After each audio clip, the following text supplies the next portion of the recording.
We get to be joined by a superhero in his own right, 3-time All-Star, Alonso. Welcome into Intentional Talk. How you feeling right now? Good.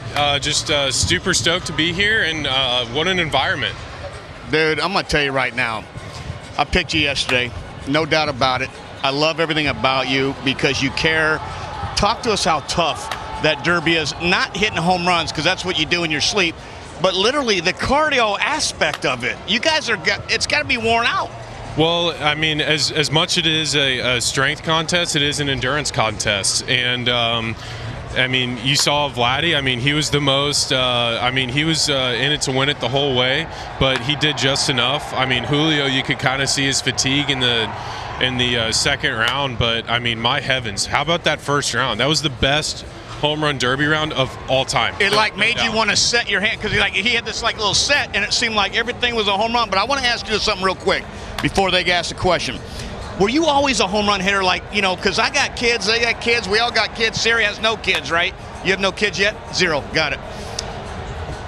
Were you always a home run hitter, from 7 years old all the way in, the best home runner, or did you grow late in life? So I hit my first over the fence home run when I was 9 years old.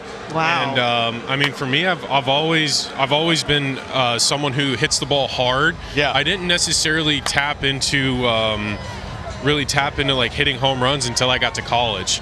So for me, I was just the kid that just barreled the ball up consistently. And for you young kids out there, don't try and lift the ball, despite what all the internet hitting coaches are telling you to do. That's right. I know it's super popular, the launch angle swing, but the biggest thing that you can do is hit hard line drives consistently. If you can hit the ball hard and square the ball up consistently, you're going to have a long and successful career. So launch angle and exit velocity is a product of a good swing on a good pitch. This is the content. Yeah, awesome. yeah. Right? I love Thank how you you for looked saying that. directly into the camera and said that. Because it's passion. That's the way you learn to hit. There's a lot of stuff going on. I agree with you 1,000%. It's all this baloney, but if you're taught to hit the ball hard, things happen, and our home runs are accidents, right?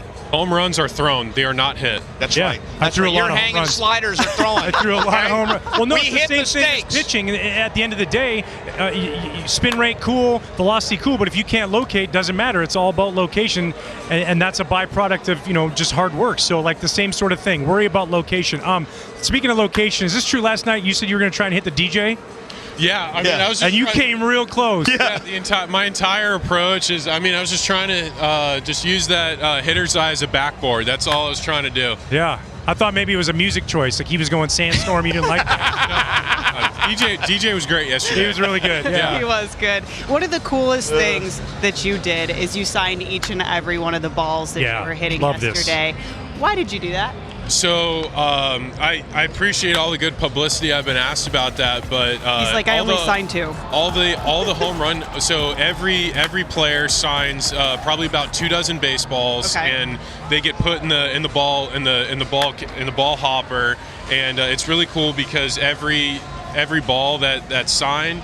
One of the kids that catches it on the field, if it doesn't go out, they get to keep it, and also it's a souvenir. Not only is it like a home run derby ball, but it's a signed home run derby ball that a fan gets to take home. So all the contestants got to keep those. And it's really cool. It's really cool that I think it's really cool for a fan's perspective. Absolutely. It's really cool that you're really cool. A few years ago, your first little year, I said, don't ever change who you are. I love how you just love and have passion for being a Met and have passion for that city and your team, and even through the struggles, because this game's tough. Yes. And there's teams and stuff and injuries that go on and struggles. And I remember you start off struggling. Next thing you know, you're leading the world in home runs. And I use you as an example a lot to the kids and say, listen, this is what it's about. You have to fight to get out of these valleys because this game is this. I don't care who you are and how great you are, right? Talk to us about the mental grind that you stay focused on your work even through the tough times and the great times. Yeah, I mean, anything can happen at any given moment, and success or failure, there's a great saying that Buck says all the time, this too shall pass. Even the most excellent times, this too shall pass, and even the lows of lows, this too shall pass. Everything's temporary in the game of baseball. It's a game of failure, but when it's awesome, and then when it stinks, it stinks. But as a player, you just fight to stay in the middle, and minimize the lows and try and capitalize on the highs. You know, when they do the intros on the field for the All-Star game, do you get a little emotional still? Because like that's something we all dreamt of as a kid, to hear your name called and you tip the cap to the crowd. Does that get you up inside a little bit? Yeah, I mean, every guy that has an opportunity to be here, it's a dream come true, and this being my third one, I mean, every single one is special, and it's every single one is different because every year you have to perform every single year. It's not just a one-time thing. You have to be consistent, and it's the same thing. Like I'm sure the other guys will tell you that too. Every single time you're here, it's a blessing, but also every single guy here does not take this opportunity for granted because every year is different. I believe we have some footage of you as well on the red carpet. How much time do you invest into picking out your outfit? That's yeah. So the outfit stuff, like that's all my wife. Like she makes sure that like I'm just You're a fisherman. You would have come out here in your fishing hat with your little hook on the cap, right? And the wife said, "That's a good-looking Pacific Northwest look." I'd be wearing like a Columbia like button-up thing with like Carhartt shorts. Yeah. Right? I'm not the stylist. I'm not the stylist. My wife, she does a great job making sure that like, hey, when we're in public, like you got to come with it. Who was the guy out there today that you felt, present company excluded, yourself, that you were like, whoa, he brought it today with that suit? So I'm gonna say I think there's, I mean, two guys in my mind. I was really impressed with Josh Hader. Nice. He was. I'm like, dang, that's special. But I didn't see it. What was he wearing? You guys didn't see it? I didn't see it. We had to work, unfortunately. We were over here. Yeah. Talk to us. I mean, he was wearing, I mean, super Padre theme, like gold, brown, and. Oh, there it is. There it is. And, here we go.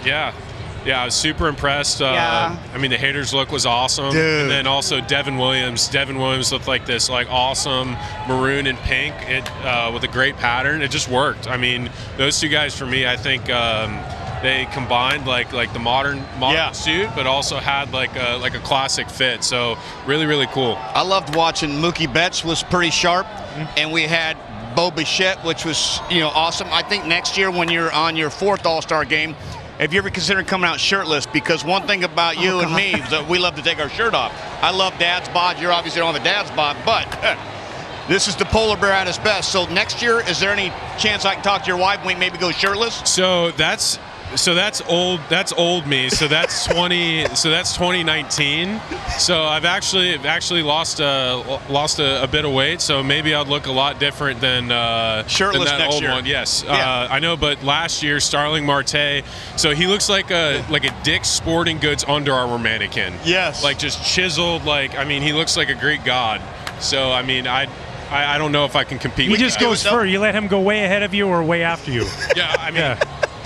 I probably have to set the tone because if I were to go after him, then there's no chance. Yeah, Kevin loves talking about you being shirtless. I love it because I love taking my shirt off, and I'm just like that dad's body guy. Kevin's like you too. He looks a lot better at his age now than he did when he was playing. It's very sad. I apologize about that, Ryan. All these years you saw me in the shower. Thank you so much. It's okay. You're a good pull hitter. I was fine with it. You hit a lot of homers, came close to a lot of fly balls in right field for me. Came close. Pete Alonso, thanks so much for coming on. Yeah, enjoy the game today. Good luck, man. I hope you go deep. You will never enjoy showing your belly button on television more than this guy. Go out there and have a great time. We are live from Seattle, T-Mobile Park, the 2023 All-Star Game.